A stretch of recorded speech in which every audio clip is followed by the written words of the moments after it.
Welcome to MasterTrader, where you can learn to use simple market stock analysis to make money investing and trading. I'm Greg Capra. Today we're going to talk about multiple time frame analysis. This is one of the biggest hurdles that many traders, especially intraday traders, have a hard time getting over. So let's take a look at what's happening here in the markets and the turn day that it started to occur yesterday. And what you see here is a chart of the S&P 500 with the ETF SPY, the spiders.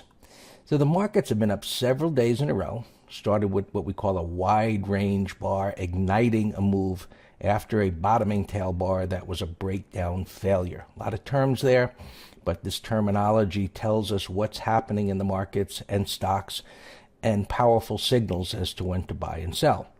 So what's happening right here is that the momentum to the upside is stalling. Notice how the ranges have become narrower. And yesterday, the markets marked time. They attempted to move higher. They attempted to move lower.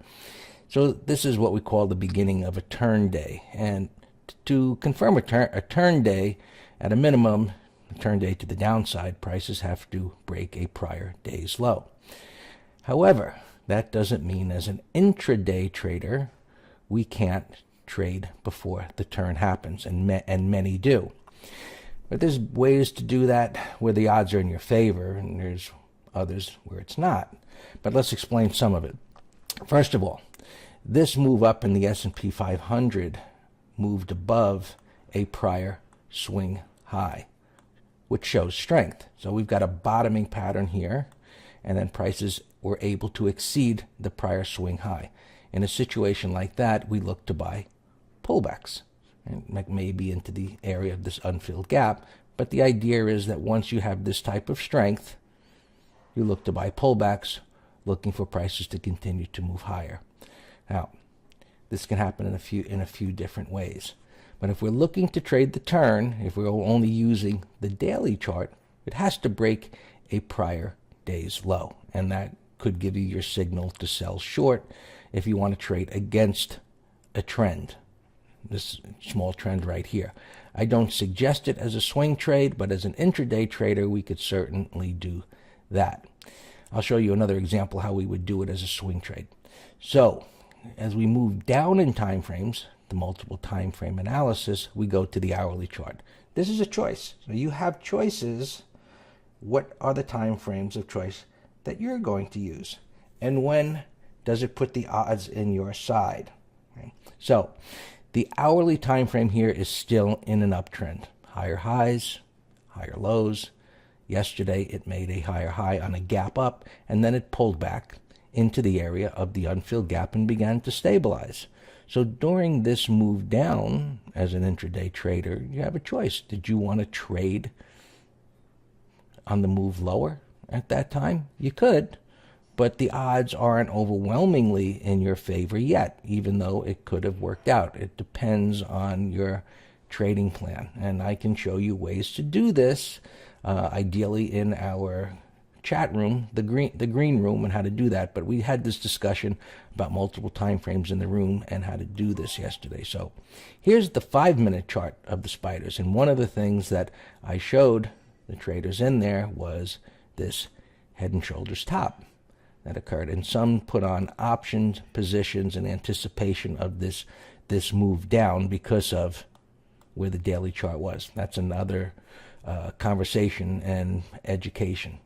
So now, as prices move down, if you were to have traded this on the short side, looking for this move down because the daily is short-term extended, you could have done this from the 5-minute chart. However, once prices get down into this area, based on the hourly time frame, you know that the odds are high that prices are going to stabilize. So at this point, it doesn't make sense to be looking for short setups down in this area because of the fact that the hourly is in an uptrend. Now, let's look at something else.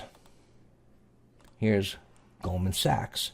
Now, this is the type of chart that we would consider shorting on a swing trade, because look at the moving averages. This is a 20 simple, a 50 simple, and a 200. The 20 and the 50 are pointing down. prices are underneath resistance. They're underneath the 200 MA. It stalled here as the market went up for several days.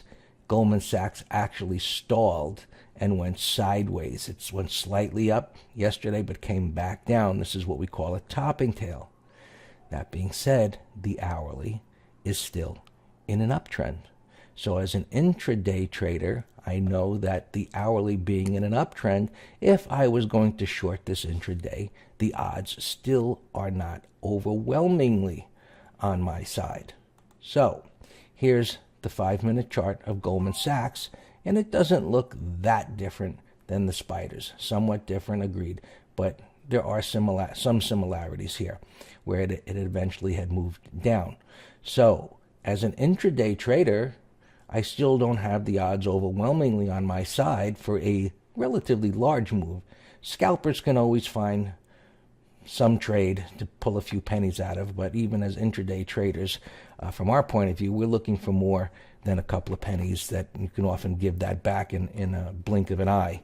So what we are looking for, and what may set up today, is a break of the hourly trend, which if this was to trade under here, of course that's going to happen. And in the spiders, the same thing. We're looking for a break of this hourly trend for prices to trade under that low. And then, as again, intraday traders, this chart is going to take on a much different look, because as it trades below here, it enters what I call the void, which opens the door to a much bigger move because there's no resistance, or I should say no support to the left. Once it breaks through here, the reference points that intraday traders have are gone. And when you enter the void, that opens up the potential for larger trending moves, and that equals bigger dollars even to the intraday trader. Hope that helps. If you'd like to join us in the green room, give me a mention down below or shoot me an email, greg@mastertrader.com. Good trading.